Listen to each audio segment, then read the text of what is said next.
আমাৰ বিশ্ববিদ্যালয় স্নাতকোত্তৰ ছাত্ৰ সন্থাৰ যি সাধাৰণ নিৰ্বাচন 2025-26 বৰ্ষৰ সেই সাধাৰণ নিৰ্বাচনত আমাৰ টোটেল কেণ্ডিডেট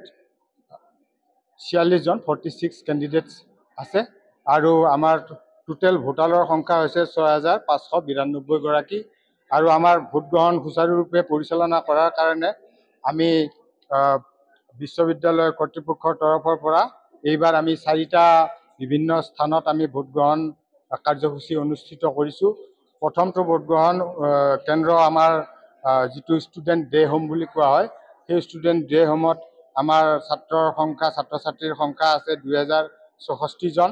আৰু পলিং ষ্টেচন 2 যিটো আমাৰ ল বিল্ডিঙত বৰ্তমান ভোট গ্ৰহণ কাৰ্যসূচী চলি আছে, তাত আছে 2144 জন ছাত্ৰ ছাত্ৰী আৰু পলিং ষ্টেচন 3 যিটো আমাৰ নিউ একাডেমিক বিল্ডিং লক্ষ্মীনাথ বেজবৰুৱাদেৱৰ নামত আছে, তেখেতৰ সেই স্থানত আমাৰ ভোট গ্ৰহণ কেন্দ্ৰ দুটা আছে, সেইটো 3 নম্বৰ আৰু 4 নম্বৰ। 3 নম্বৰটোত আছে আমাৰ 1219 গৰাকী ভোটাৰ আৰু 4 নম্বৰটোত 1163 গৰাকী ভোটাৰে ভোটদান সাব্যস্ত কৰিব।